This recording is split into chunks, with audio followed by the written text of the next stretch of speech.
Hello, beloved listeners, and welcome to Snake People at the Movies, film criticism by people who actually like film. Join us as we dive into movies we love, movies we respect, and movies we wish we could unsee. It's the podcast where we talk about growing up and living queer, nerdy, and depressed online and at the cinema. From the kids who are live and living color, it's Sneople at the Movies. I'm Helena. And I'm Ezra. And no Matty this week, as they are otherwise occupied. Mm-hmm. Which that sounds so threatening. They've got shit going on. It's fine. They'll be back. Yeah, it's all is well, but they're very busy. But always present in our hearts. Until then, you get us two. So, which, as you know, is always a recipe for a perfect, absolute bangers, flawless episode where nothing goes off tangent ever. Not a single technical issue. We adhere strictly to the script that we definitely wrote for this episode. Mm-hmm. I mean, well, now we do actually have some notes here, which is better than nothing. That is true. Well, I feel like the last time it was just the two of us, we may literally have just gone, fuck it. I don't know. I mean, there's a movie that you watched recently, which I saw, and I was very excited about that because I also enjoy that movie. And so I thought we could use that as a jumping off point to talk about that and also some other stuff. It'll be a short one. But we're excited to just jump in with a What We Sneep. You want me to go first? I mean, sure. Your name is first on the list. Go ham. It is. It's because I was doing the introduction. I have watched movie-wise. I have been continuing my Decades project. So rewatch-wise, which is like not connected to my Decades project. It's completely unrelated. And it's mostly about me going through all the DVDs that I brought with me to New York and watching them again. And also like finally really delving deep into any special features options that they have and any commentary options they have. Yeah. Nice. Especially with my Criterion DVDs, and because I feel like it's such a, like, if I'm paying for that, I might as well really see what they have. So yeah, that's a really good point. Oh shit. Is that sale still going on? Yes, I think that their sale, which I sadly cannot take part in right now, is until the 29th. Yeah, so you should.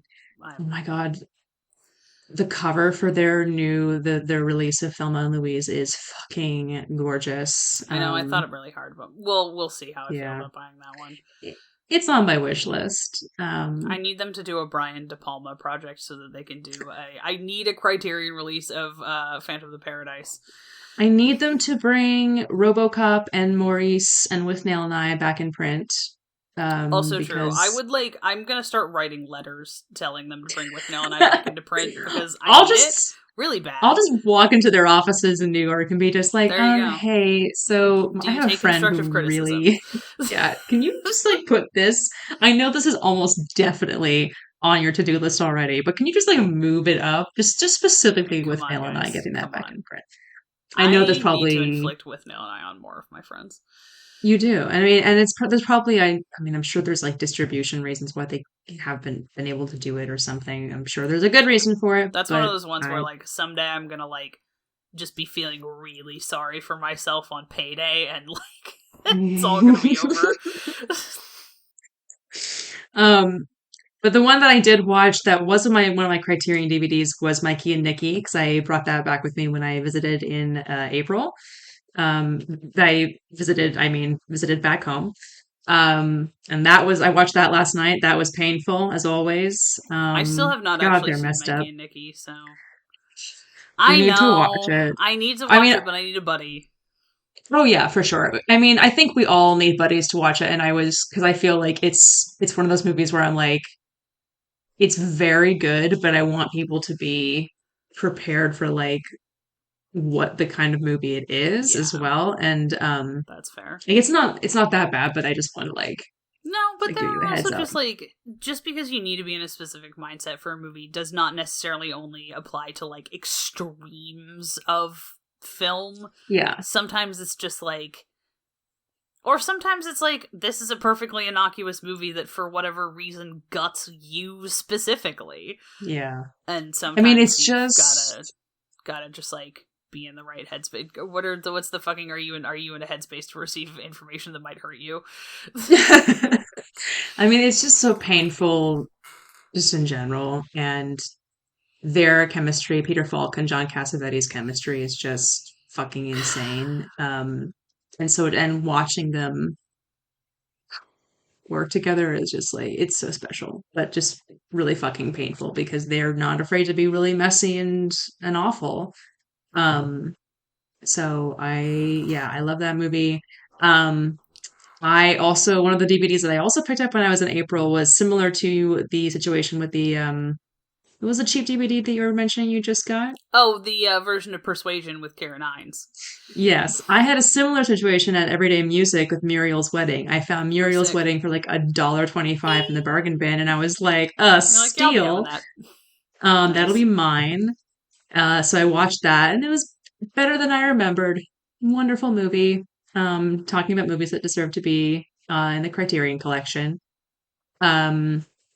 And then for my Decades project, which is like the new movies that I'm watching, I watched Trouble in Paradise, which is an Ernst Lubitsch film from 1930 something. So what explain did you now? I'm assuming you explained your Decades project on the episode that I wasn't on, that I haven't had a chance to listen to yet.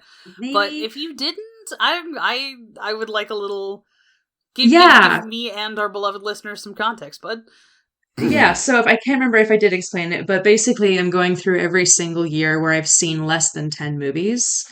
And I'm rounding it out so that I have seen, first of all, that I've seen 10 movies from each year, going through starting, I'll get to early film later, but mostly going through 1920 to present. And it's basically for me, it's mostly the 1920s through the 1960s, some years in the 1960s, a few years in the 1970s, but not as many. Mm-hmm. I finished up 1981, which is my only 80s year earlier in the year with Scanners. And then maybe going back around, and if there's anything that's like movies, I like trying to see like 10 like true bangers. You know, if I've only seen, as I've seen a lot of movies from, for example, 2004, because I was 12 years old. Yeah, shit happens. Yeah, but there's a ton of like really good movies from that year that I probably haven't seen because they just weren't, I wasn't the audience for them at the time, and I never got around to it. So then kind of going back around that. But for now, it's the simple task of just watching 10 movies from each year. Very good. So Trouble in Paradise was the first one. It's a kind of a screwball-ish comedy about two criminals who are in love, and then they try to rip off this rich lady. But the guy ends up kind of falling in love with the lady-ish. Maybe we'll see. But that was 1932. That was a delight. And then I watched Touch of Evil from 1958, which was just so fucking good. It like right Touch of Evil for those people who are like who have very, very like beginner to not like very pre-beginner film education. For those of you who are more advanced, you can relax. Touch of Evil was very famous for having this really long one of the most memorable and earliest long takes, like one shot opening takes. And we actually watched just that one shot at the beginning of the movie in my 101 film class when I was in college. Oh, yeah. It's also famous, we probably did too. Yeah, it's pretty like standard for some reason. It's also in a very nerdy trivia fact that I want to point out because I noticed it without reading about it is that in Bruges when Brendan Gleeson's character is on the phone talking to Ralph Fiennes, that entire scene where he's talking to him is one take. And the movie that's playing on the television when he's talking to him is Touch of Evil, which I thought was extremely funny. That is very good. Relevant, but I was like, wait a minute, that's incredibly nerdy. Great movie, great performances. It felt so modern. And by that I mean just like way ahead of its time in terms of how it handled the script. It felt kind of like the overlapping dialogue a lot of the time kind of pushing through. I mean, it really felt like a movie from the 1970s in that way. Oh, very cool. But very also like very pulpy, and of course it's Orson Welles, so the way that he uses shadow and light is unparalleled. Even Charlton Heston didn't bother me as much as it usually did, with his weird teeth. is a couple of questionable casting choices in regards to like casting white people as Mexicans, unfortunately. Yeah. I want to just get that caveat in case people go into this and they're just like, wait a minute. There is that going on, but it's a great movie too that I think people should watch. Um, and then from 1956, I watched Written on the Wind, which is a Douglas Sirk film.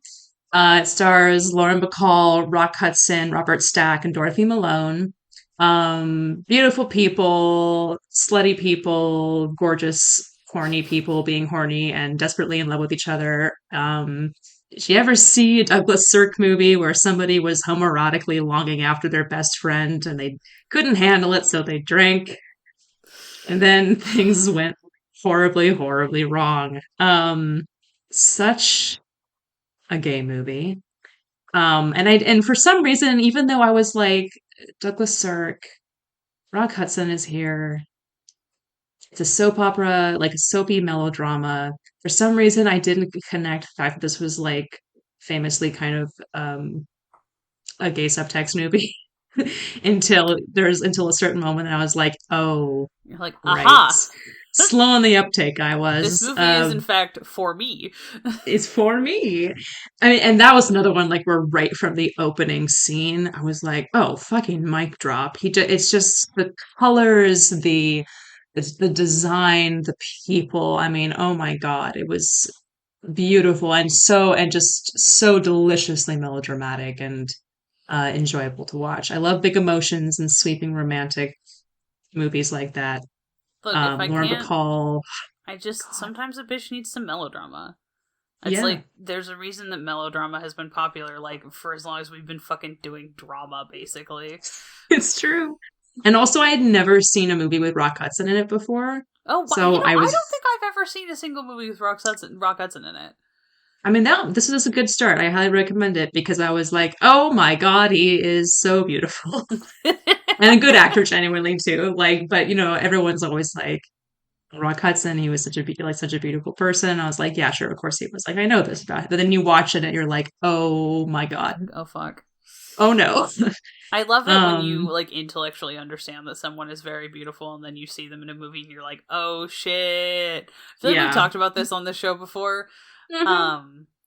Sometimes it takes seeing them in action, just seeing them in motion and seeing them act. It's just, can't be a moving image for capturing something about a person. I feel like sometimes, like, you can just really tell when the people, like, especially, like, whoever was doing the lighting and the camera work and things, when somebody was just, like, say, like, haha, like, the camera loves them or whatever. No, the person operating the camera loves them. Is just, like, I feel like sometimes you can feel the aesthetic appreciation. Yeah.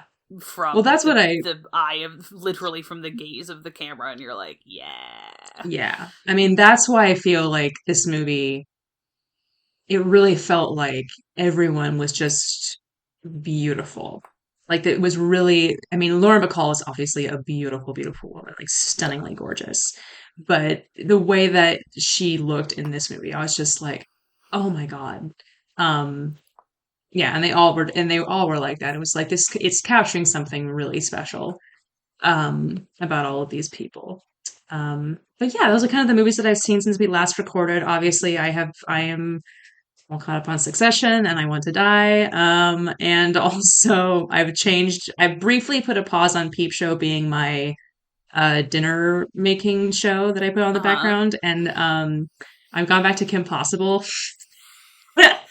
Genuinely, I love this for you. Because I realized the other day that I had like watched a few episodes when I first got access to my roommate's Disney Plus account, and then I just stopped for some reason. I was like, oh, why did I do that? I have to go back.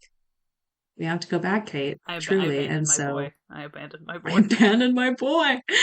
So that's what I've been doing. All bangers. I watched. I feel like I had watched something else that I'm not remembering, but possibly not. So I ended up getting a DVD of Ladyhawke, still in the shrink wrap, incidentally, at Goodwill for $1.50. Last weekend was extremely good for, like, niche romance films. Briefly, can I just say, too, yes. When I went to Everyday Music and bought Muriel's Wedding, I did see a DVD of Ladyhawke, and I almost bought it, but I had to make a decision between some DVDs, and I didn't take it home with me, and now I'm really wishing that I had. Well, okay. There are a lot you of made the Yeah, you made the right move.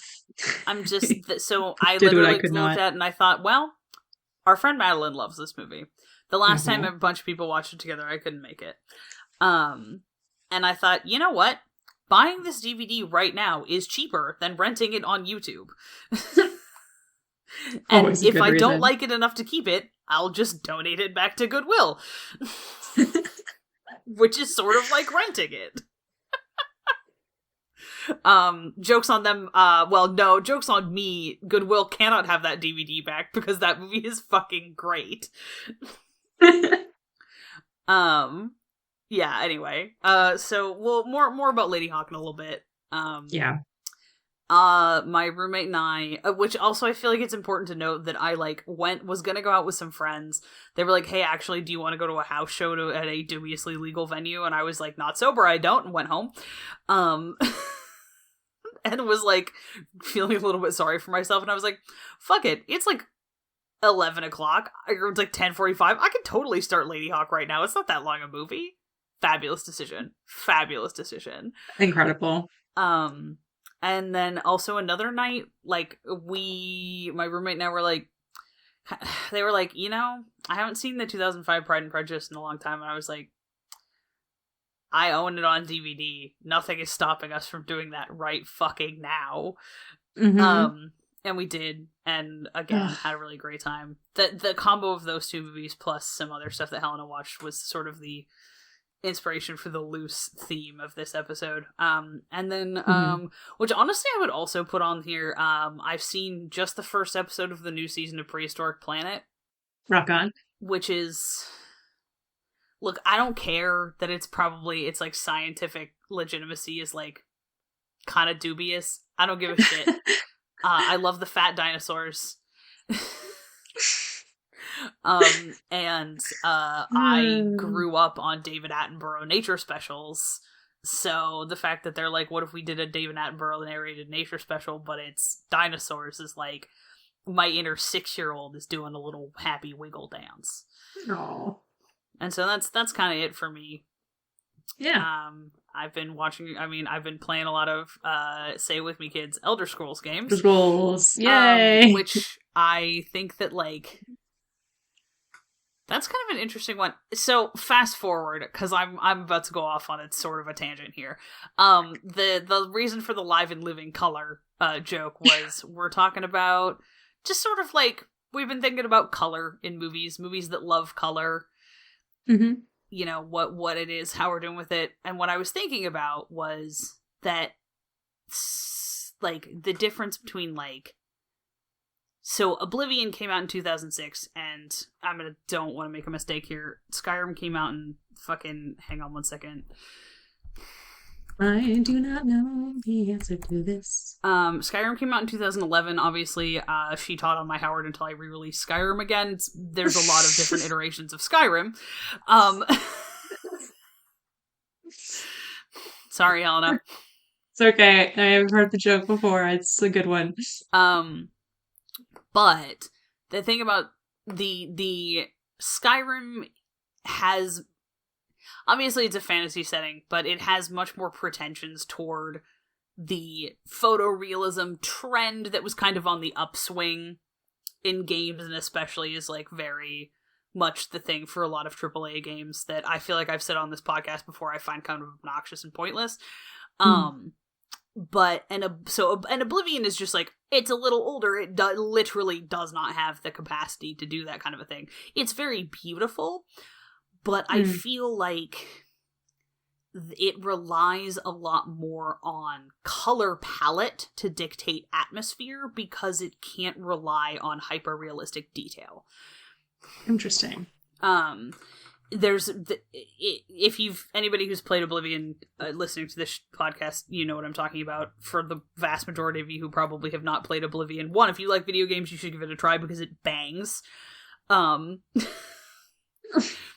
Look, one of the main NPCs is voiced by Sean Bean. What more do you want from me? But these random encounters that you run into are called Oblivion Gates, where it's literally like an incursion from another very hell-like plane of existence into the normal world plane. And when you get close to them, they turn the sky red. So you see them coming before you can see where they are. You know you've gotten close to one because the sky starts to get tinted this weird fucked up red color that is not like any sunset you've ever seen. Because there's gorgeous sunsets in this game. But it's just this incredibly alien, and it does feel like an incursion from an alien landscape, and it's just effectively done by like tinting shit. And music cues, and I'm like, humans just really respond to color in a really you can just get people to respond to like color in a really visceral way. Which obviously, like, you know, visual artists are like, no shit, Sherlock, but I do feel like the tend toward so much hyper-realism in video games is like, okay, but like, or you could just use big splashy color to play with my emotions and then I'll say thank you. Because it's cool. Yeah. So, color in movies. Color. Well, I'm talking about this Ladyhawke too really quickly because I thought it's been a while since I've seen this movie. I did watch it with Madeline and Matty when Madeline was like, you have to watch this movie. I want everyone and their fucking girlfriend to watch Ladyhawke because I want Ladyhawke AUs to become a like known fandom thing, and it is a fucking crime that they are not. Yeah, it's right there, guys. Dude, for those of you, the yearning. Oh it's the literally whole plot of this movie is yearning. For people who don't know the basic plot, it's about this guy and this lady, and they have been cursed by this bishop. Who knows why? Who cares? Why can he curse people? Don't fucking ask. Don't fucking know. So in the daytime, he appears as a man, but she is like trapped in the form of a hawk. And in the evening, she returns to her human form, but he is trapped in the form of a wolf. So they can never like be human together again, and they can never like touch each other in the same way and be together in the same way. Yeah, they can like see each other change, but they can't. They like just for a split second, they can't touch each other. Yeah, and that's like their whole characters. It's fabulous. It's like their whole characters, and Rutger Hauer and Michelle Pfeiffer. Movie. Yeah, I mean it's really true like fairy tale romance in the 1980s. It's a Richard Donner film. And Matthew Broderick plays this like weird ass little peasant guy who like gets caught up in their shenanigans. Who was like the main character of this movie? Yeah, you're just like, who? No, he's very cute and very small. Incidentally, the guy who plays the bishop is in War Games with Matthew Broderick. Oh, for real? Yeah, he plays the scientist. I was like, wait a minute. I own that movie on Blu-ray. I love that for you. Is that I don't have it with me right now? You die in the game, you die in real life, or is that a different movie? I think that was War Games. What the fuck? No, it's definitely not. It's been a long day. It's okay. That one is the one that Matty enjoys that I can't remember the name of right now. Matty, whenever you're listening to this, please start yelling the name of the movie at us in the past. I'm sure we'll hear it in our dreams.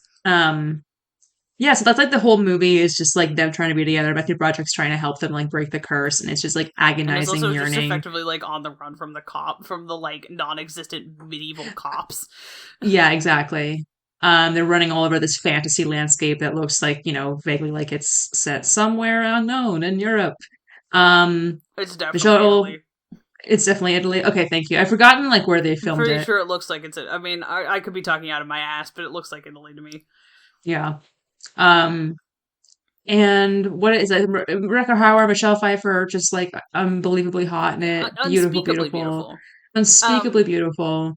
You get all these like different like landscapes and like more like people running around, and then the costumes are just like the purity of dye and color is like this has no relationship to any actual historical period that ever existed, which is good. Don't stop trying.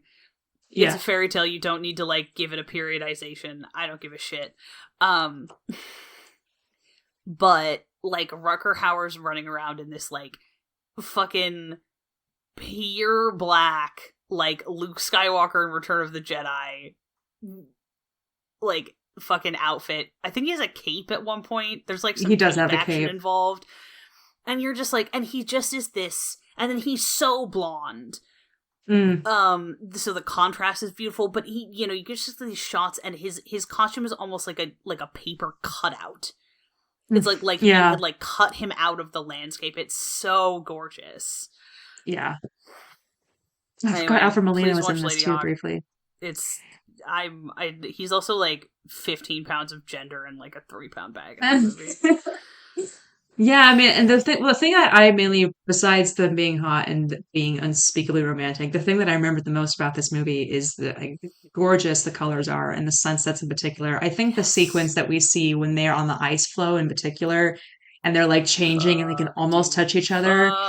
Colors in that scene in particular are just incredible. I'm obsessed with the dedication to just bringing that to this movie. They're so saturated, and it really everything is the intensity of the colors feeds into the intensity of the emotions, which feeds into the intensity. They feed off of each other in a way that's just like everything. Everything in that movie is just like. It's not like it's like you've got like you're playing volleyball and you're like each person is like popping the ball like higher and higher or something, and then somebody spikes the ball in your face, and that's the synths. This soundtrack to that movie, I will hear no word against it. Bangs. The synths, it's incredible. It looks absurd. The cinematographer, Vittorio Storaro, who knows how I am pronouncing this, also looks like he's also a frequent collaborator with Coppola and also Bertolucci. So he shot Apocalypse Now, which is just like incredible. What? Yeah, no, he shot Apocalypse Now. And Ladyhawke. And also The Last Emperor and Dick Tracy, Reds. I love this movie. One from the Heart, Ishtar, Tucker, The Man in His Dream, another small, well-known Coppola film. And a few others here and there. Insane. Which I think is great. I mean, yeah, I can see Apocalypse Now also just like, I mean, a rough watch, but like in terms of colors and how it's shot, it's stunning movie to look at. I need to watch the normal version of Apocalypse Now. Yes. Because I got suckered into watching the like truly excruciatingly long Redux or whatever cut that's longer than the director's cut, and like at some point during the opium fueled orgy sequence my brain just shut off. That's understandable. Important to note that this was when I was in high school, and I was at the house of someone who I was like friendly with, but we were not particularly good friends. I had never been to this person's house before. But we both liked Band of Brothers, and he was like, hey, come over and watch Apocalypse Now. And it was like 4 hours of Apocalypse Now, and I was like, my soul has exited my body. This is wrong. Even my dad is obviously somewhat of a Coppola fan. Mostly he's a Godfather fan. And he owns Apocalypse Now Redux on DVD, because I think somebody got it for him. But I was talking to him recently, and he was like, Apocalypse Now came up for some reason, and he was like, I think the original movie is a better movie than Apocalypse Now Redux. I'm not really sure why we have it. It's so self-indulgent. It's stupid. Even Francis Ford Coppola was like, Redux is not the movie that I want. He was like, yeah, I don't know why I did that. Yeah. So everybody watch the original. Did not need to put all that shit back in there. But yeah, just again, it's like, I feel like so many of the movies that we have on this list really do come down to just like the willingness to exploit like the effect that like intense color has on your, like, subconscious. Yeah. Because that's, like, a whole psychology shit thing. Like, what color are we gonna paint the walls of the, like, hospital waiting room to make people freak out less? This is the opposite of that. What color are we going to tint our whole ass film screen to make people hoot and holler? Yeah. I mean, it's me Technicolor... hollering. Technicolor in particular, I think, is one of the greatest American inventions. American invention. Yeah, the thing about Technicolor is that everybody was like, "Oh shit, Technicolor! This is a fucking visual miracle," and they weren't joking. Yeah, and I think what you're speaking to as well is very. I mean, obviously, I feel like there's like a reason why so many musicals, especially of that era, especially the 1950s and 1940s, were in Technicolor. And even the ones that I have not enjoyed in particular, just as you were talking, I was thinking of like Funny Face, which is a movie that I'm not a huge fan of. I've never actually seen Funny Face. It's like, it's beautiful to look at. Fair. That's the thing. It's just like if you watch a restoration of that, like a really nice version of Funny Face, I mean, it's a gorgeous looking movie. And obviously, like Audrey Hepburn is incredible. I just don't love the movie itself as a whole. But it is beautiful to look at. But I feel like, yeah, I mean, I feel like Technicolor can be used in any way, but I feel like in musicals, it does kind of match that sort of grandiose, like, what's the phrase I'm looking for? This kind of excess of life, that musicals, generally, especially musicals of that era, are trying to capture. I mean, well, Fiddler on the Roof too is in Technicolor, and that's in the 1970s, and that's capturing a different kind of musical, but still the like big emotions of a musical.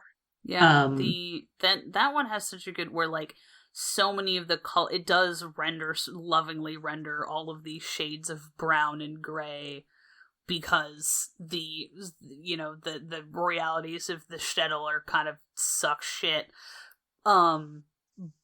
But it's the intensity is still there, and then when you do see those beautiful bright pops of Technicolor, it's like, oh, you understand how meaningful they are in comparison because the drab is also so lovingly rendered.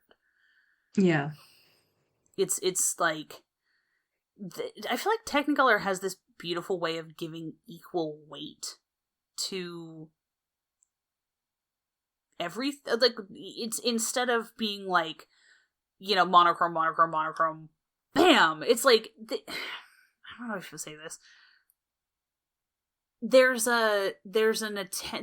like even the mundane stuff looks like lovingly rendered because the colors are so, even the boring ones are so saturated. Yeah. Like, I'm just thinking about like watching Singing in the Rain, and everybody's like, you got dudes and just like running around in brown sweaters, but you're like, fuck, that brown is so beautiful. Just remember, it's in its own way, it's just as beautiful as the the pinks and shit from the Sid Charisse section of that movie that I always forget is in there, and then I'm like, why is this happening to me? Oh yeah, but then oh my god, that huge musical sequence! I can't believe, like, when I saw Singing in the Rain in high school, I remember that huge like musical within a musical sequence where they're like describing the pitching the thing, and I was like, oh, this is so boring. And I watched it as an adult, and I was like, what the fuck was I talking about? Like, this is incredible. And the colors in that, oh my god. I mean, I feel like Singing in the Rain, like, it's like it captures, because it's a movie about it's like a movie about why you love the movies, because Hollywood loves to be self-referential, and I love it. I like movies about movies. Fuck off, who cares? It's the best one about it, sometimes, though, I think. That indeed it might be. But it's so, that is a movie that is so in love with the mechanics of making movies that you understand. It's like you love the Technicolor in a, like, almost in like a diegetic way and a non-diegetic way. I know that's usually for music or whatever, but it's like, it just, I feel like it wants you to think about how much fun that is as a tool to play with. It's like, gosh, yeah, it really is. It's a movie that is, it is a movie in Technicolor that is in love with Technicolor. Yeah. And it wants you to know, it's like, and this is, it's, because it's not shooting for realism. Like, there are the parts that are supposed to be more realistic, but it's so unabashedly just like, look what we can do, isn't this fun and delightful? Yeah. And sometimes it's fun when people have a new medium and are just like, holy shit, I'm having the time of my life. I need everything to be like, I need that shit to be extremely pink. Yeah. Think. Also, like, I gotta say, I love the way human skin tones look in Technicolor. Mm-hmm. I don't know. It's very flattering to Gene Kelly. Well, was there anything that wasn't flattering to Gene Kelly? An interesting question. Besides, no. I mean, obviously Gene Kelly is like, I only have eyes for Donald O'Connor in that movie, but you know. That is fair. But also, but I don't know. It's so like, everything's so lit from within. I feel like the way Technicolor has this glow about it. There's a richness to it. It's it is sort of like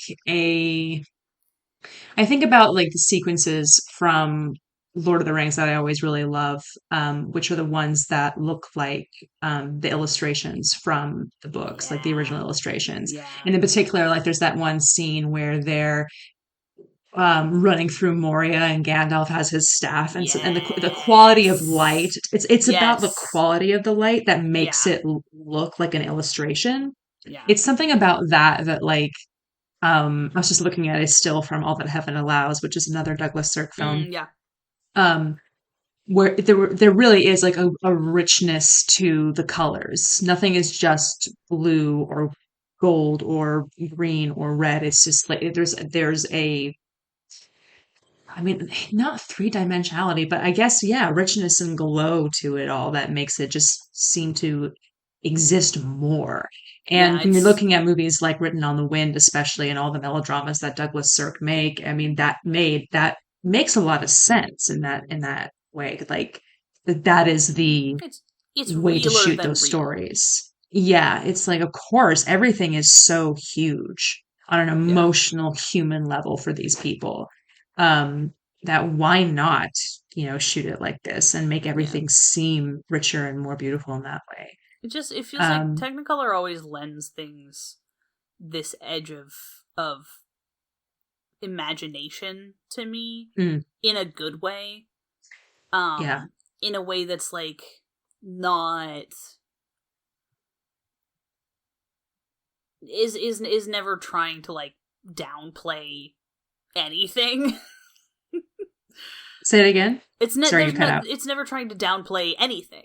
No. It's so, and it's it has this way of lending even sort of the prosaic details of things this saturated intensity that I just find really enthralling. Yeah. Honestly. I can't believe that I've forgotten that now you've reminded me that I haven't mentioned the red shoes yet. Yes. The shoes are so red. They're so red. I have never actually seen all of the red shoes, but I've seen like clips. And I remember like, the red shoes is one of those things where like that like comes up in conversation. You're like, yada yada yada. I don't really understand what the fuck you're talking about. And then you're like, okay, I should probably watch that movie at some point. And then you see a clip from it and you're like, oh, this is so. It does. I feel like I keep coming back to that. It has that quality of being a product of the imagination and being invited into someone's imaginary world. that you feel like you could climb through the image and Wizard of Oz style and enter this dream world. Speaking of which, I mean, that's one that you listed as well. I really feel like the emotional quality of Technicolor is used in that way it's iconic. Yeah. You know, I mean, it's that sequence has been being discussed lately because they were talking about the way that was shot, where they had, you know, Judy Garland's body double shot from behind, and they painted the scenery in sepia and then switched the camera around, that kind of thing. But it just never gets old. I mean, because you really do feel like that's the emotional world that she's living in. It's the dream that's more real than reality. Yeah. Which, of course, is, I mean, that's movies, isn't it? Exactly. Which is the tritest, dumbest shit I've said on this podcast in a long time. And I'm sticking by it because it's pithy and I love it. Yeah. It's true. It just it adds more colors too, I feel like, to your palette. I don't know. I was reading Ed Yong's An Immense World recently, which is the book that came out in the last year or so about how animals experience the world and all of the different senses that they have that we don't Oh we my either god, is that where the joke about the colors that only shrimp can see? I mean, no, it's not where it comes from. I don't think. No, but I wonder if that's why if somebody was read that and made a joke about it on Tumblr. They very well might have. I can't remember. I just can't remember if he talks about. I think he does talk about shrimp in that. That is I just know that's one of the sort of there are definitely shrimp who can see on their visual spectrum of light is wider than humans. Yeah, I mean that's the main thing that I took away from that too is just there's especially since I've been doing a lot of dog walking recently, and for dogs the whole thing is their sense of smell is just that's how they experience the world, and so it's all these things are pulling dogs away when they're smelling something when they're smelling a flower or something or a piece of grass, and it's no, that's their whole, that's how they experience everything. I can't take that away from them. But they also talk about the spectrum of colors, and that there are certain people, human beings, who also have an extra cone and can see all of these colors that we just a lot of us can't see. And that's kind of what I feel Technicolor does in a way. There's nothing in there where I'm that's a color I don't recognize. Oh, yeah, no. but when I'm watching The Red Shoes, and there's a sequence where Moira Shearer is going up to the house, and she has this incredible blue, green, purple, I don't know what. That's the thing, is she has this incredible dress on that complements how red her hair is. And I'm I know that what that color is of her dress, but at the same time, I couldn't tell you what the actual quality of that color is, because it's so vibrant and just so, it just justification for itself, if that makes sense. Yeah, no. So it's almost Technicolor takes all of those things that we can't, the stuff that we already see, and just enhances it. Yeah, anyway. I love the movies. Love the movies. I mean, I'm just basically repeating what you were saying. I mean, it's more real than reality. Colors may not look like that to us in our day-to-day life, but at the same time, they kind of do, and they kind of feel that way sometimes. Yeah. Especially when we have particular memories of certain occasions that are, that we tinged with melancholy or happiness or whatever. Things seem more vibrant or less so, and the way that things can be enhanced. But yeah, it's the way that visual memory is enhanced by the emotional memory attached to it. I feel like Technicolor especially almost replicates that. Yeah. For me. Yeah. And then I feel like there are obviously Technicolor itself is sort of not really around anymore. Tragically. Making me think about, since I've sort of started doing film photography, I desperately wish I could develop my own film. I'm really, really hoping to learn to do that, because the idea of having control over that sort of thing is just intoxicating. Yeah. Anyway, but I'm still thinking about which, and obviously this has sort of become an episode about Technicolor. Not to say that there are definitely directors who are doing this, in a similar way. It's just that the medium is slightly different, especially for people who are not shooting on film stock anymore. Yeah. Well, and there's filmmakers too, like, who have managed to find a way to make digital film look very, very close to the quality of a film stock, which I like. Yeah. I mean, Wes Anderson is not the first person I was thinking of, but I guess he could be an example. But then also Kelly Reichardt, I think, especially with First Cow, I think really was just like, if you had asked me, I would have said that was shot on like regular film stock. Oh, that's but it was really digital, cool. And I was like, damn, all right, yeah, damn, okay. Which, like, kudos to the cinematographer. Sick. And people were saying about her more recent one too, showing up. They were like, it's just beautiful. Like, the way that light works in this movie is gorgeous. Now I have Color and Light from fucking Sunday in the Park with George stuck in my head instead. Only Color and Light. If we had if we did like musical cues for this episode, I would have just started playing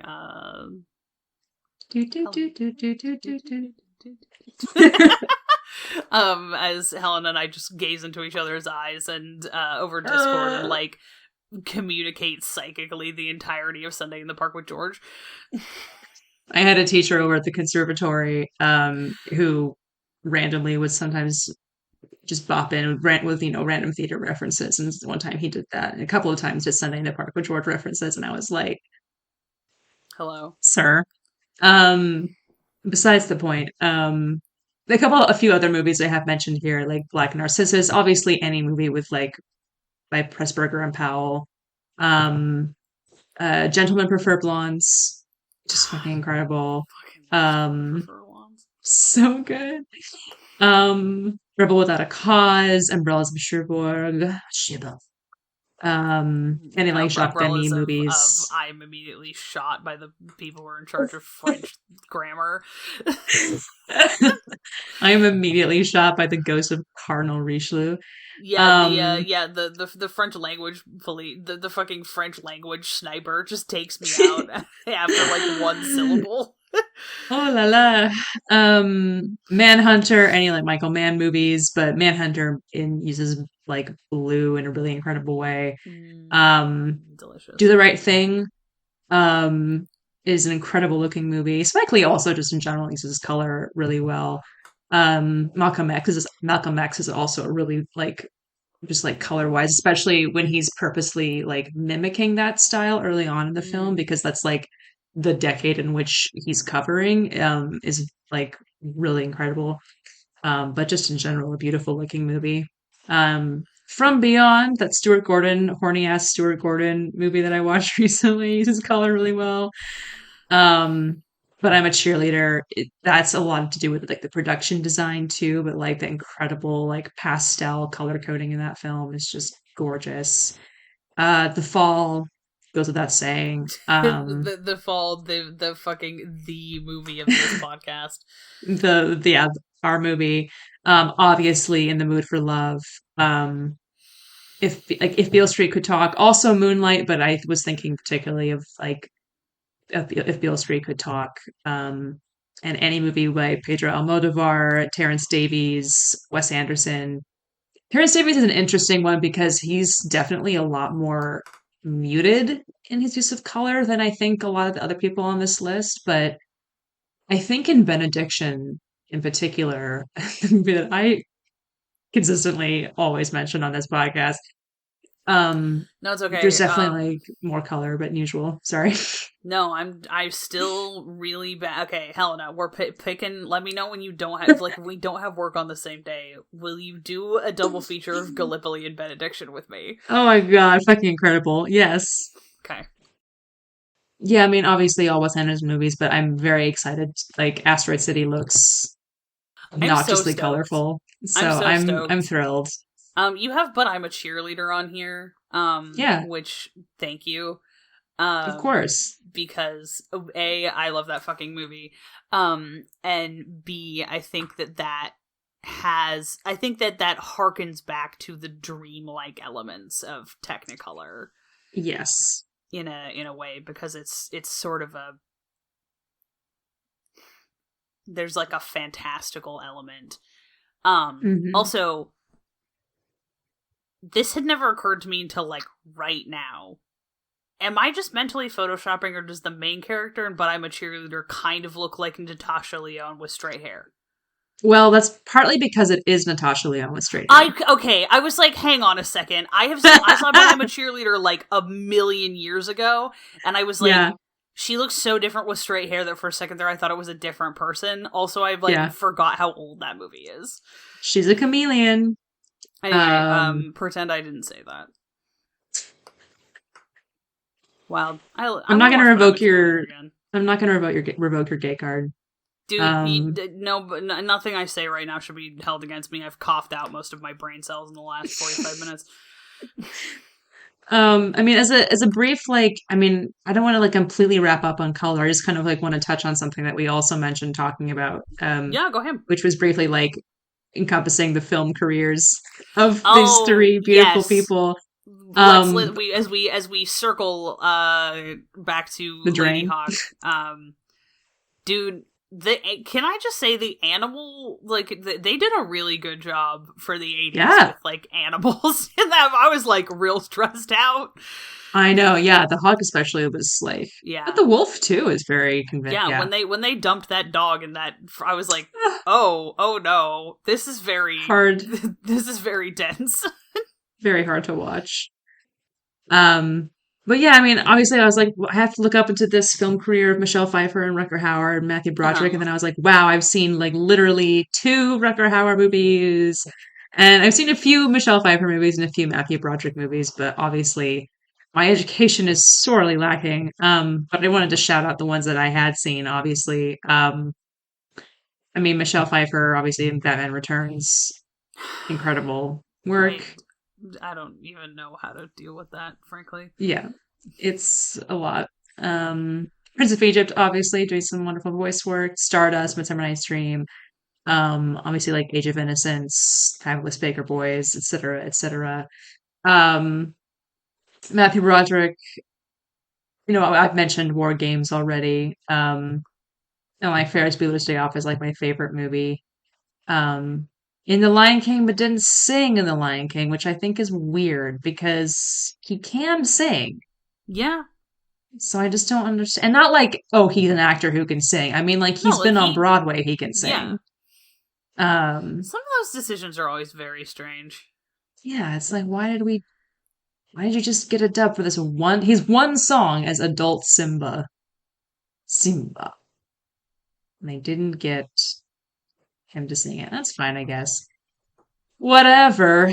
Obviously, and then like his theater career too, the producers is very exciting. And the revival of How to Succeed in Business, which I do have on my Spotify. Oh, nice. I really only know the one song from How to Succeed in Business, which is one that I learned for like... Huh? Which one? What's the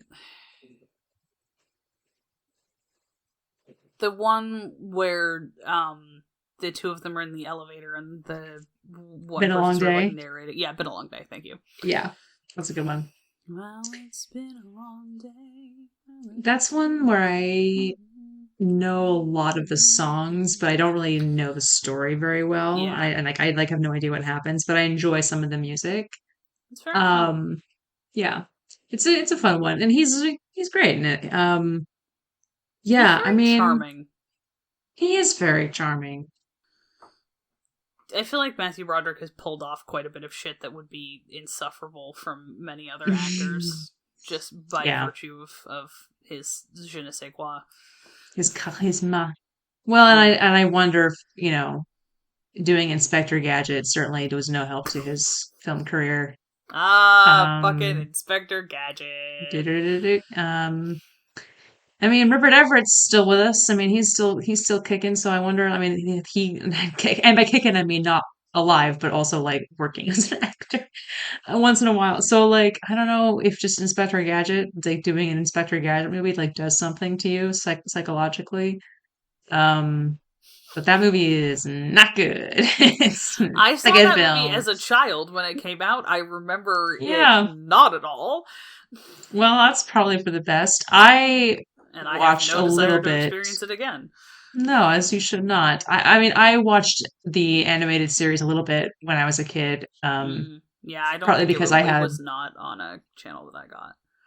well, yeah, I think I probably watched it because I have a cousin who is 11 years older than me. So a lot of the times, Oh, and he had cable.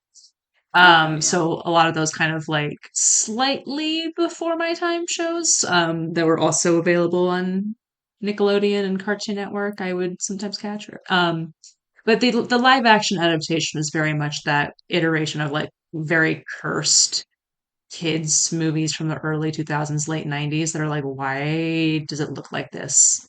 And doesn't have any of the charm of Spy Kids, you know? Yeah, I'm thinking of that's like a good Cats and comparison. Obviously, one that Dogs. is extremely unflattering to Inspector Gadget, but correct. Yeah, like that whole like Cats and Dogs movie, which I used to own on VHS, and like the Rocky and Bullwinkle live action movie that they did for God knows what reason, Oh that Robert De Christ! Niro I was really wish definitely you had in. not reminded me of that. Oh, did you forget? I'm sorry. Yes. It's okay. I I'm have a never not family thinking friend who about it. has been a Rocky and Bullwinkle fan for like a bajillion years. So I would get bored at adult parties and go hide in the basement and watch classic Rocky and Bullwinkle. Thanks, Rick. Um, yeah, that live action one, that's not a good one. Um, Yeah, my there's man also has been in some seriously. Where's the Matthew McConaughey run? Not, why did I say Matthew McConaughey? Fuck that guy. get him He's out of fine. here. I don't care. Where's the Matthew Broderick Renaissance? I don't know. The Broderick Sans. That's The no. I Brodessance. no. No. We're not doing stupid Maybe portmanteau names. maybe we sacrifice the Matthew Broderick Sans to have the Alan Ruck Sans, which is what we're currently getting a little bit on Succession.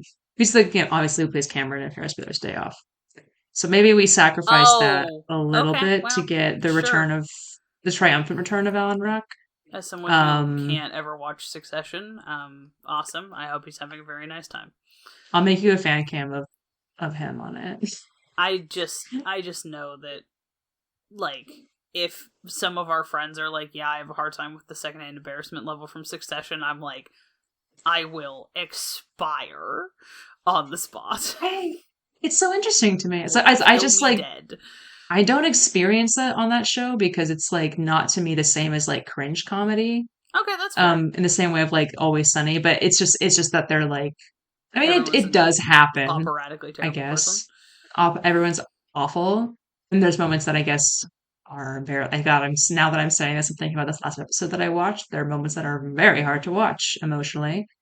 Um, but I anyway, I'm respect sure it as a somebody's very well already. done show, and like, no. I'm sure somebody's already made the Alan Ruck fan cam, so I can just like Oh, I'm set to some sure. kind of like Lana Del Rey song. So I'll find that and we can just put it in the Sneeple chat. Um, anyway, Matthew Broderick. Yeah, hoping for his time to come again one day. I guess. I mean, I know he had that little bit of an incident like several years ago too. I mean, many years ago with like he like hit a guy with a car Oh, accidentally. uh-oh. So You that don't may do have that. contributed something to that. I just remembered that just now. That's a downer. Helena Bummer. is Sorry, a that guy. has much more information about Matthew Broderick stored up than I ever considered was possible.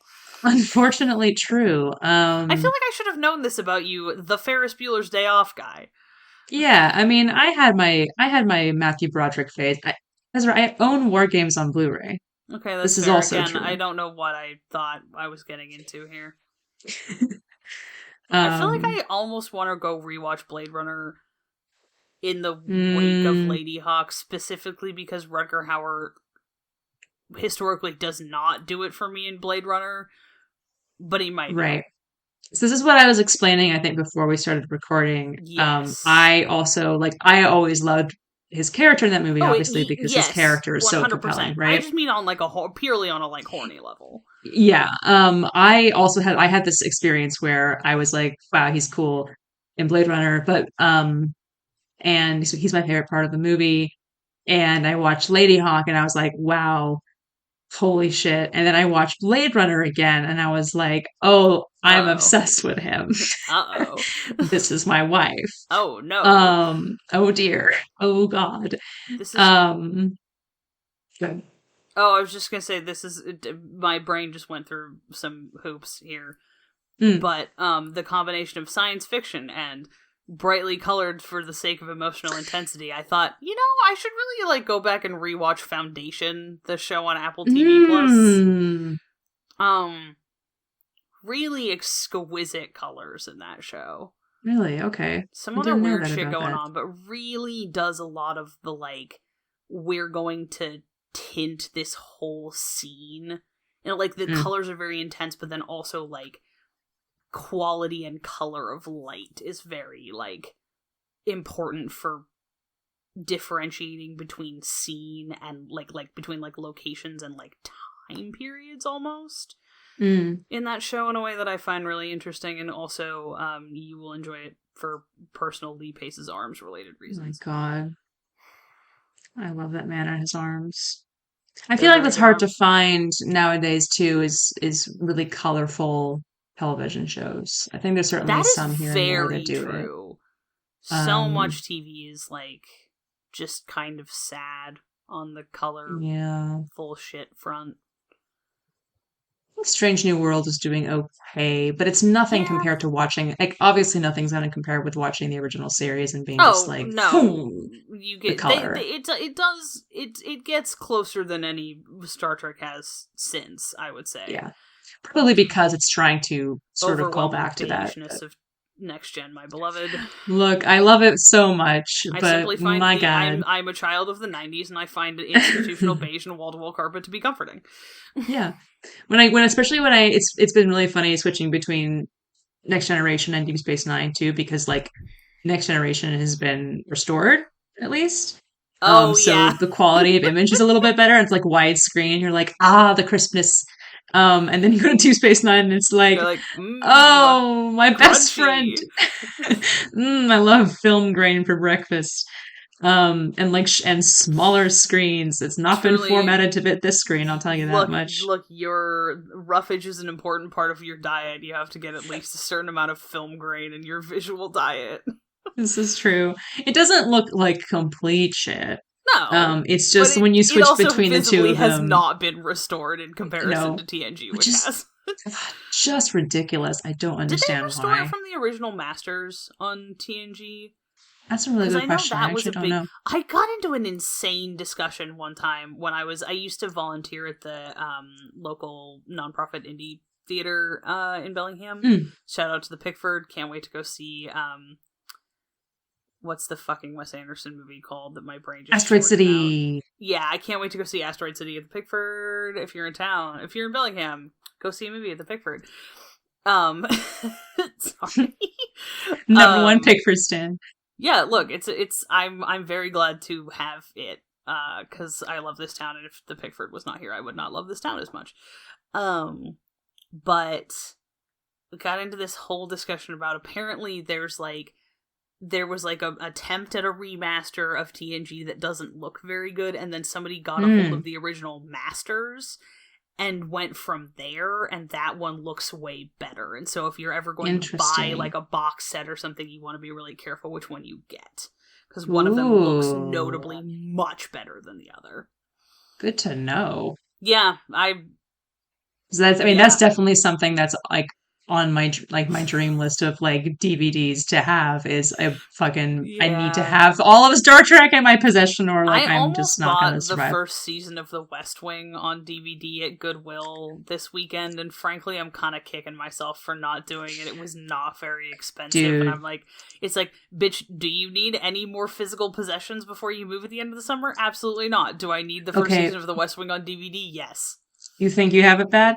I was at a Goodwill one time, like just spending time before my singing lesson several years ago, and I saw season 2 of The West Wing on DVD. And I was like, Lord, I don't need lies. I don't need it, right? Lies. And I think it was on Netflix at the time too. This is like back in the good old days. It used to be on Netflix. It used to be on fucking Netflix when the world was right. Truly dead to me. Yeah, I just like I can't believe I didn't do it. And I haven't seen season 2 like since. I've like in every single place. Like the West Wing is always there when you go to a thrift Yeah, DVD but it's store. never you never can get season 2 Yeah. because that's the best one. Yeah, it's like season 3, season 5. I'm like, I don't want fucking season 5 of the West Okay, Wing. this is me making a mental note. Go find season 2 of The West Wing for Helena for Winter Solstice fucking gift exchanging this year. Because I cannot figure out what happened to your Lee Pace's 6'5" crop top, and I'm hoping I find it when we move. Oh my god, I forgot about that. Yeah, because I bought it for you and then I like fucking lost it, and I'm terrified that it accidentally got thrown away because it was still in the packaging. Oh, that'd be so sad. That would be heartbreaking. That's okay. I would survive. I'm going to find it when we move. I would be feel bad for you though because you spent. Hey, Super Yaki, if anybody who works at Super Yaki is listening, please bring back the Lee Pace's 6'5" Send Ezra I fucked a free for gratis copy. But yeah, Rutger Hauer, I'm obviously like I'm less familiar with all of his stuff. Like he's, you know, as we were discovering before we recorded, he's in Batman Begins. Who knew? I guess many people. And Buffy the Vampire Slayer, the movie. I've never seen the movie of Buffy the Vampire Slayer, and I kind of feel like I should. It's interesting. I feel like it's a cultural artifact. I enjoyed it. I don't. Is it good? I don't know. It's, you know, fuck Joss Whedon. Who cares? But like, yeah. I have a good time watching it.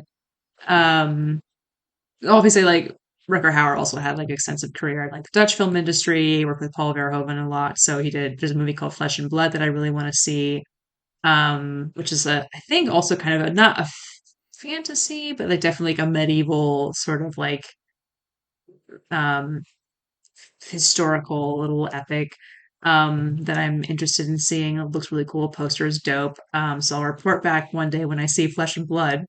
But in the meantime, I mean, I'm super, unfortunately, to my dismay, behind my Rutger Hauer film education. What a guy. Um, yeah, I mean, I feel like coming back around. I mean, what are some last thoughts on like color? The existence of, the usage of. I mean, yeah.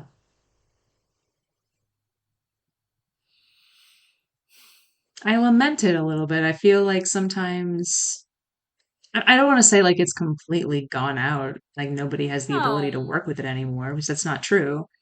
Um, you know, but I'm always really excited when I see a director who knows how, like, and a cinematographer who like knows how to use it, you know. I think much in the way I feel about like photorealism overtaking video games is a little bit the way I feel about the like everything needs to be so fucking HD all the time. And I'm like, I don't always need my visual art to have that kind of obsessive, like, it's like when the TV is too HD, you know what I'm talking about, right? I do know what you're talking about. When like it's like, I feel like that's the wrong kind of color oversaturation where it's like I feel like each individual like tone is competing with each other rather than working together to create a harmonious visual experience. And I feel like that's sometimes about, just generally about all this shit that's like too fucking HD. It's like there's so many fucking pixels that they feel like they're competing against each other.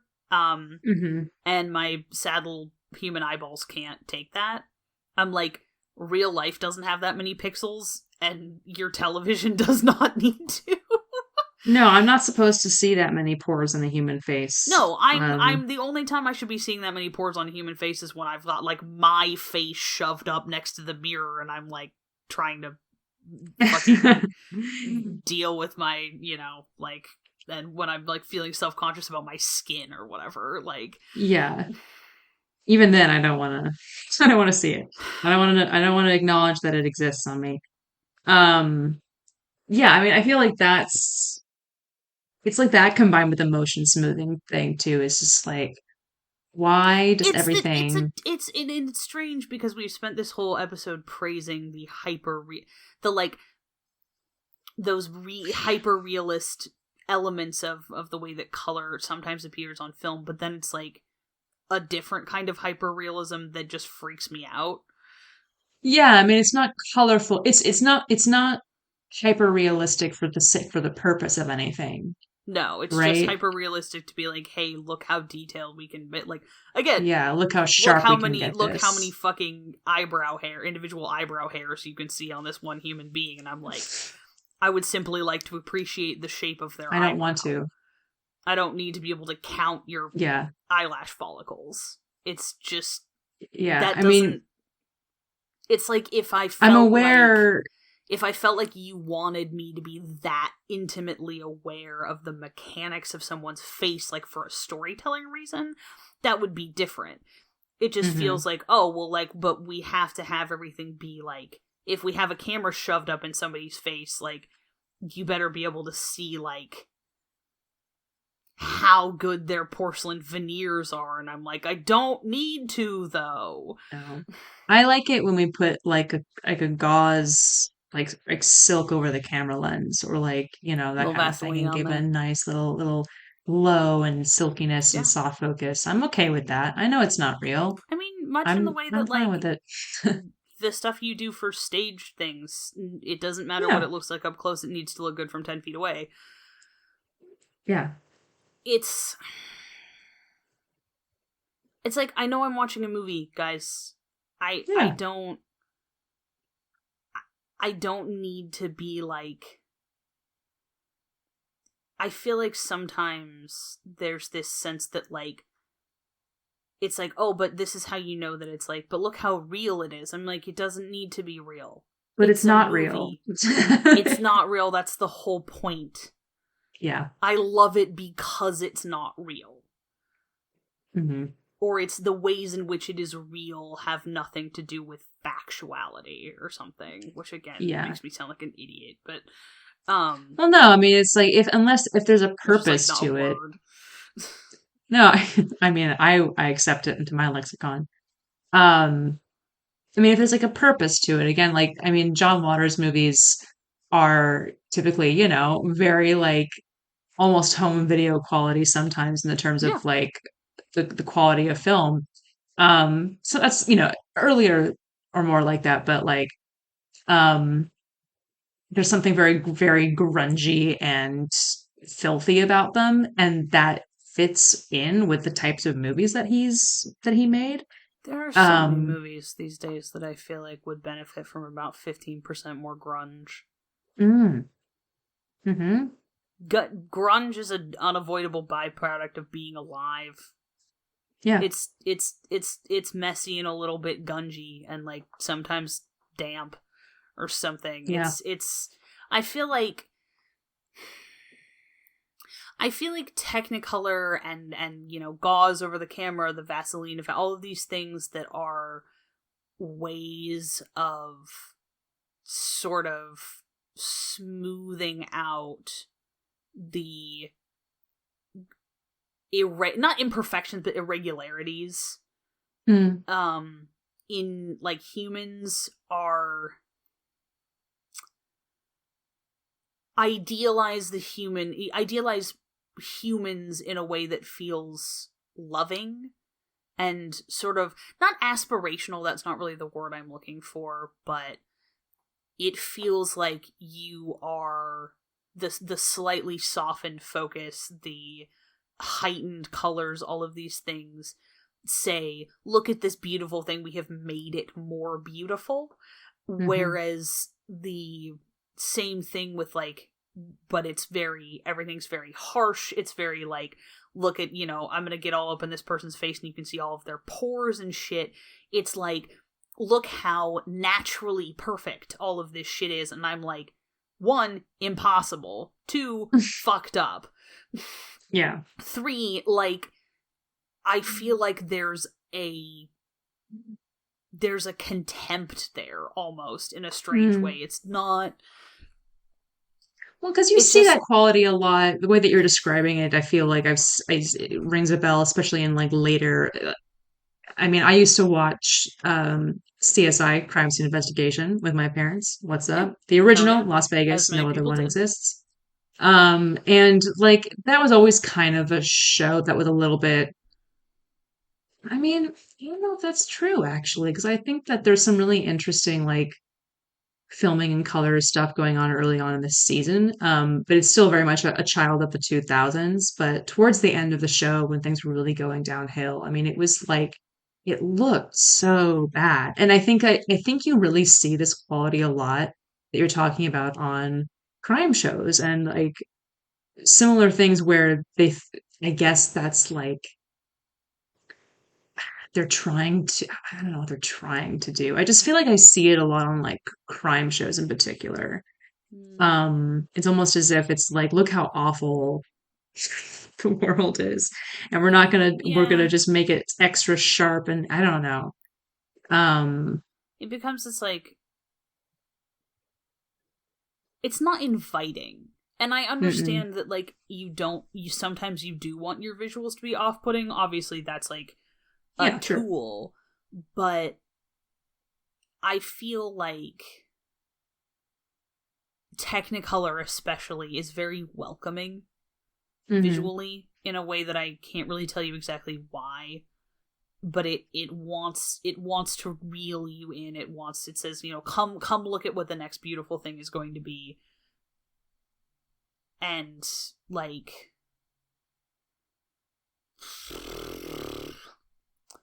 I don't know. Or you just Yeah. get the thing where like it's like everything is so HD that it swings back around to looking fake to me. Hmm. Because you're like, oh, that's a set. I can tell because I can see every fucking centimeter of it in like a microscopic detail. So I know that it's not real. As Yeah. opposed to like, if we light it in a way that has like, gives you like, the color creates the vibes, I'm like, I'm not paying attention to that shit. I'm feeling Hmm. feelings. Yeah. I'm not sitting there thinking, hey, yeah, clearly that water cooler has never actually been used. And I can Unless they fucking want tell you to because think everything it. is uncomfortably HD and also all lit like it was done with fluorescent lights. Yeah. I mean, I it's don't like know. I saw something recently about Friends on, I guess it's on, Less visual poet. was it I on just feel like Netflix or something? there's color that feels like visual poetry, and then there's like the absence of that. Yeah. Um, this thing that I saw about Friends on, I don't know if it was talking about like when Friends is on Netflix or Friends on Like the Peacock now, like the oh show the Friends. show. Sorry, it took me a second to remember that that was a noun. God, I wish that were me. I've never Um, seen a single episode of Friends, and I do not wish to change that. I salute you.